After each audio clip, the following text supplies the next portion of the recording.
Frenzy, brought to you by Junction Square Pizza. Come on in, ladies and gentlemen. It is week 5 on the Western Slope, and it is Friday Night Frenzy. He's Titus Cleveland. And I'm Big Will Levinson. Another great night of action. Titus, you made the hefty trip down to Hotchkiss to watch the North Fork Miners go to work. We'll get to them in a moment, but first, the War Dog Trophy was up for grabs at Stoker Stadium tonight. The Central Warriors looking for a 4th win in a row against their rival Palisade. The Bulldogs 2-2 in the year, trying to bring home the War Dog Trophy for the first time since 2019, and here is the trophy at stake tonight, as it is a gorgeous night for football. And folks, check this out. Watch big number 75, Vinnie Johnson. Get yourself a pancake, big man. And after some 4th down stops from both teams, Palisade soundly went down the field and pulling over defenders and into the end zone is Cade Carter. Palisade, behind their big beefy front, takes a 7-0 lead. Next drive for Central,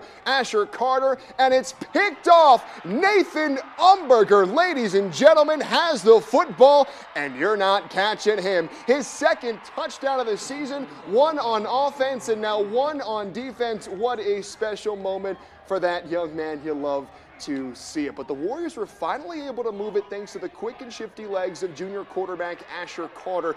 There was open space. Carter was happy to take it, and his speed, boy, it is tough to handle, but the Bulldogs, they were able to handle it after that. A huge sack forces the drive to stall, and so River Westcott puts Central on the board as she drills a 30-yard field goal, and so Palisade would take a 13-3 lead at the half on Central as the Warriors had their homecoming festivities at the break, and in the second half, the Bulldogs went to work. Watch this, ladies and gentlemen.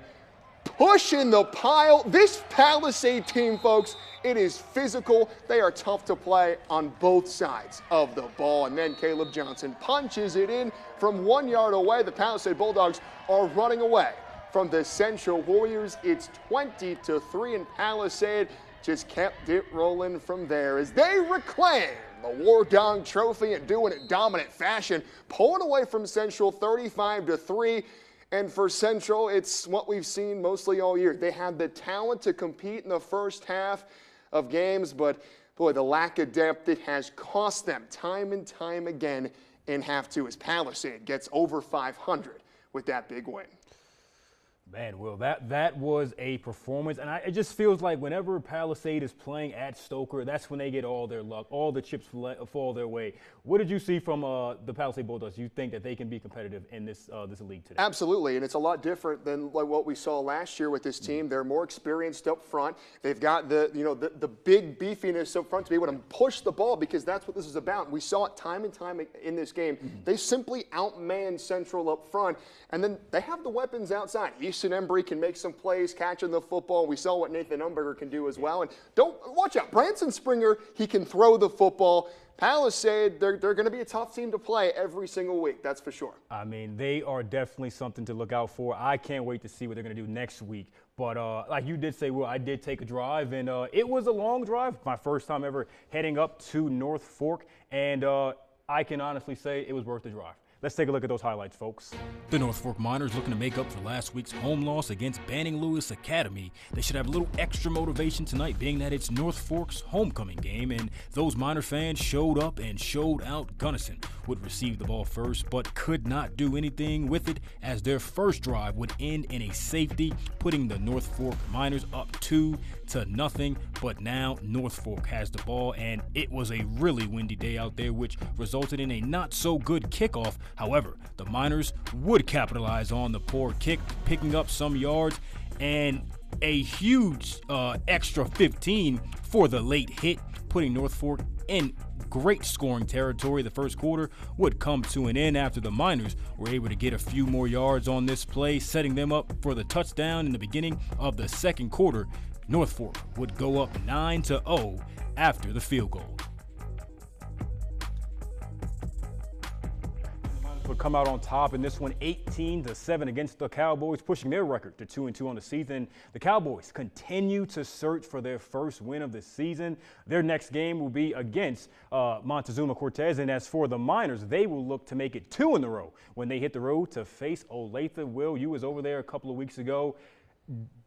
What do you see from the Miners in that game? Well, you weren't there, but do you think that they can follow that up and from this past game today? Can they follow it up against Olathe? Well, we see what their defense did tonight in North Fork. Obviously, there was some weather issues down there in Hotchkiss, but I mean, it's a physical football team, and they're going to come at you. Olathe, you know, after those first 2 almost magical games after having a year off from football, they've kind of come back down to earth a little bit, but they've had some time off. They haven't played in a while, so they're going to be prepared for that game. You know, that's a big rivalry game, North Fork Olathe. It's back after a year off last year. It's going to be a fun one down there in Olathe. I think it's close. I think North Fork, they have what it takes to certainly take down the Pirates. They definitely do, and they played great tonight. Knowing that it was going to be a windy day, windy night out there, they ran the ball exceptionally well, and they came out with the victory. So shout out to the Miners. Run the ball, play good defense. You see what happens. It's not pretty to win games 18-7, but it gets the job done. It gets a win in your win column. But we had a big game at Stoker Stadium last night. It's the Montrose Redhawks,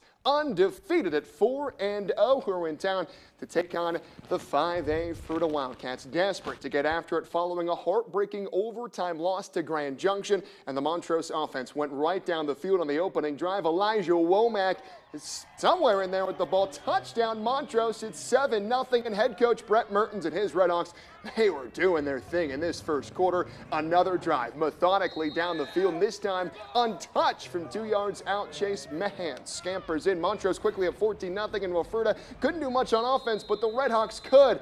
Another long drive, another score. This time the QB keeper for Chris Mock makes it 21-0, but Fruita unable to move it with the veer offense. They switch it up and finally decide to air it downfield, and Cooper Rouse showed off the arm a bit here.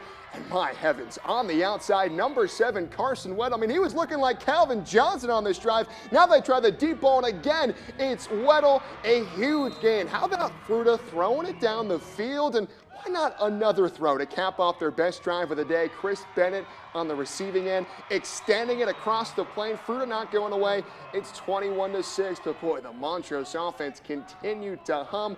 Under a minute left in the half, they go with the pass, and it is a heck of a grab made in traffic by Hunter Garul. Tag on another 7 for the Montrose Redhawks. They are feeling it on offense as they led Fruita 28-6 at the half, and each team would score once more in the second. Montrose, they were happy to bleed that clock as much as they could in the second as the Redhawks roll, stay unbeaten, 5-0 with the 35-12 win as Fruita falls to 1-4. Titus, watching this Montrose team, they are a well-oiled machine. So tough to stop.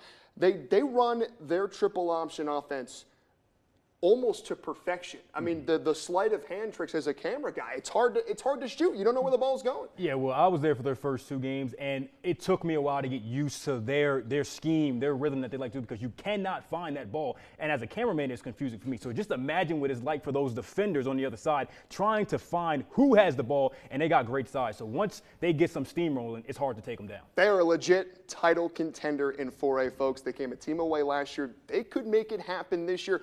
Also, credit to Fruita throwing the ball.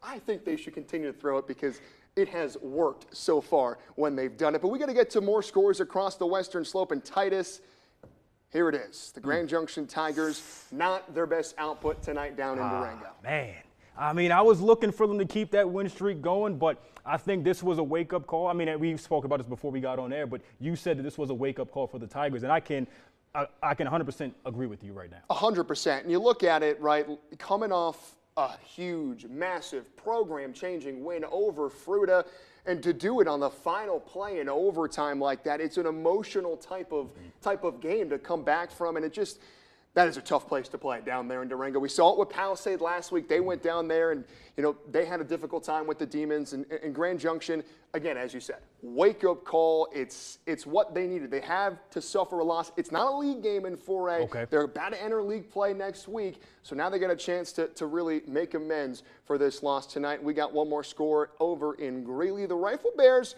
look, University, one of the best teams in the state in 3A. Obviously, Rifle making the jump up to 3A, putting up 9 points against the Bulldogs.